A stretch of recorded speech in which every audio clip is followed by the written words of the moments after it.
time now. But in the meantime, I do know that you and your fellow FOMC members are fully able to do your job of fighting inflation. And obviously, there's a lot of work to do on that front. January's inflation reached a 40-year high of 7.5%. And inflation like that is doing real damage to average Americans. Some of my colleagues like to observe that wages are growing. The problem is inflation is growing faster, and that causes workers to fall further and further behind, and that's what's happening today.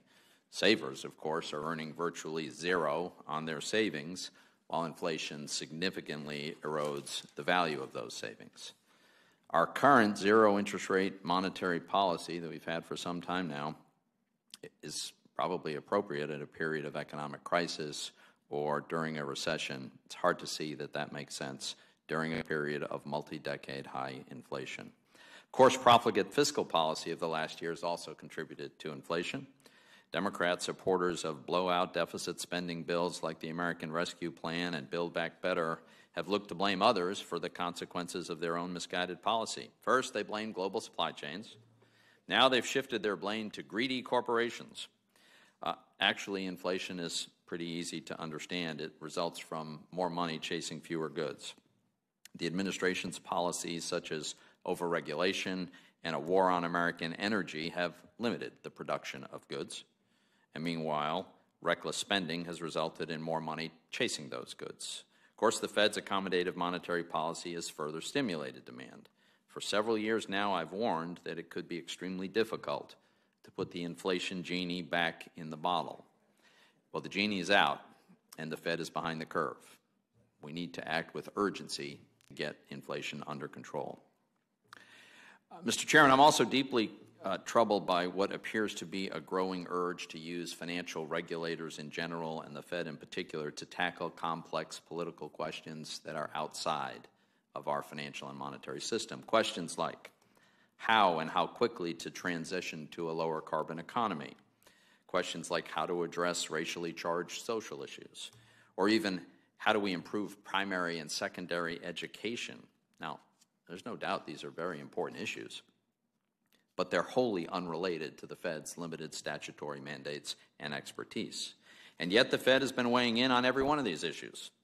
Some intend to use the Fed's recently developed climate scenario analysis as a mechanism, as part of a tool to steer capital away from carbon-intensive industries.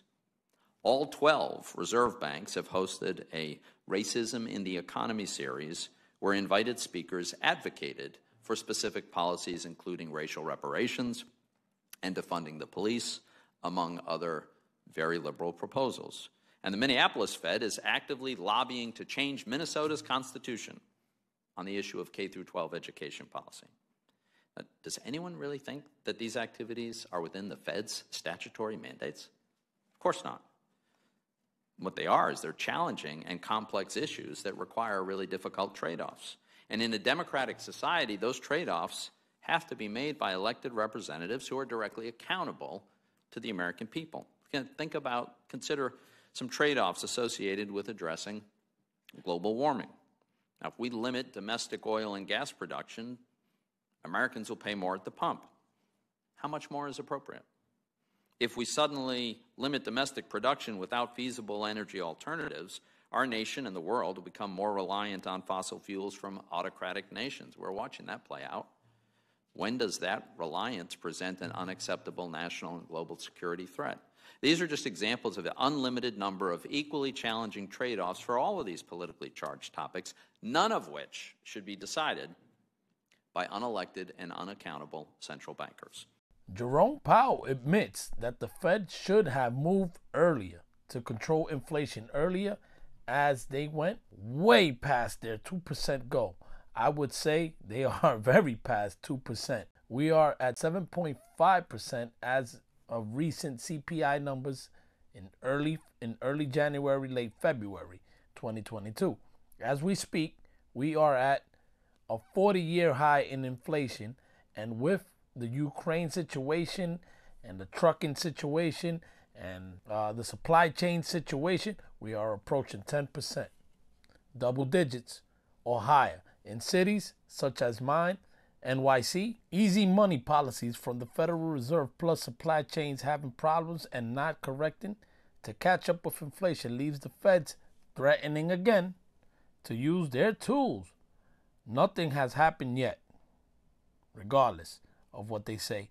They are set to raise rates in the next meeting, coming up in a couple of weeks, by about 25 basis points. Credible threats still in play. Jerome Powell did say they will use their tools to get inflation under control and that they were going to get it done.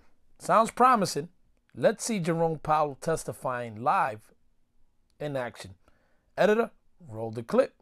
Fair use. And the Fed as a whole is fully capable of implementing that policy right now. Is that correct? Yes, we will do our jobs. Okay. I was glad to hear your emphasis on the importance of price stability. Here's my concern. You know, it's a little bit easier to raise interest rates, to normalize, to fight inflation at a time when the economy is booming.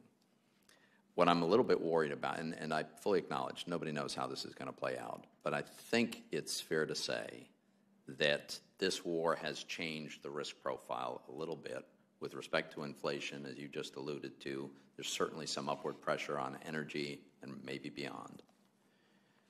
And all else being equal, it probably increases the risk that we'll be looking at downward revisions in growth. Nothing certain about that, but the risk is higher. And so I wonder if you could share with us your thoughts on the importance of fighting inflation if we find ourselves in a situation where growth is less robust than what we're hoping for now. So I would agree on both the supply and demand side. There's a lot of uncertainty. The oil prices are higher. That typically does weigh on spending to some extent. But at the same time, we have households and businesses that are in such strong financial shape where it's not clear what those effects are going to be. So as I mentioned yesterday, I do think that it's going to be appropriate for us to continue to proceed along the lines that we had in mind before the Ukraine invasion happened, and that was to raise interest rates at the March meeting and to continue through the course of the year based on incoming data and the evolving outlook to engage in a series of rates. I would say in this very sensitive time at the moment, I think it's appropriate for us to be careful in the way we conduct policy simply because things are so uncertain and we don't want to add to that uncertainty, but that's where it leaves me. I don't want you to answer the question for you, but I think trucking's a big issue in this country right now. I think being able to get products in and out of this country is a big issue right now from a shipping standpoint. Should we be looking at those kind of things? Should we be looking at other things? I do think that over time there are certainly things that Congress could do. I think in the near term, really it's down to the private sector and the supply chains and things like that getting untangled, getting fixed, and it's down to us doing our jobs with our tools. But I would agree though that we need more labor supply.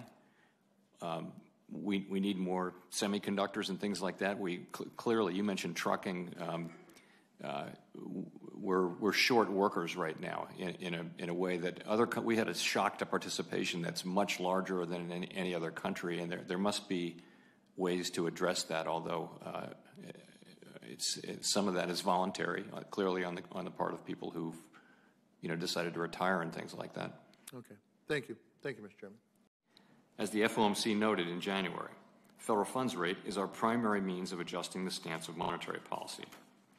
Reducing our balance sheet will commence after the process of raising interest rates has begun and will proceed in a predictable manner, primarily through adjustments to reinvestments. The near-term effects on the U.S. economy of the invasion of Ukraine, the ongoing war, the sanctions, and of events to come remain highly uncertain. Making appropriate monetary policy in this environment requires a recognition that the economy evolves in unexpected ways.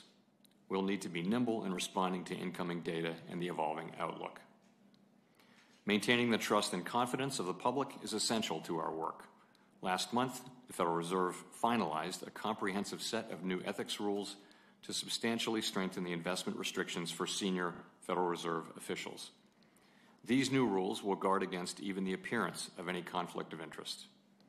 They are tough and best in class in government here and around the world. We understand that our actions affect communities, families, and businesses across the country. Everything we do is in service to our public mission. We at the Fed will do everything we can to achieve our maximum employment and price stability goals. Thank you.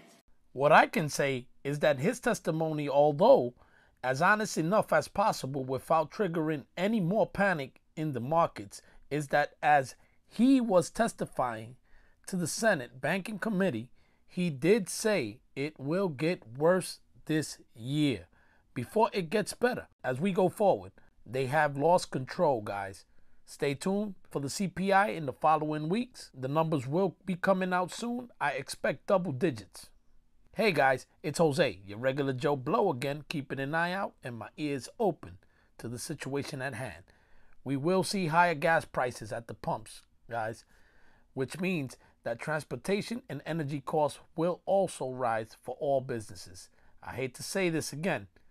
He did say this, so believe him. Guys, prepare. And remember to do your own research. See you guys on the next one. Thank you for sticking with me. Stay free. It ain't hard to tell. I excel, then prevail.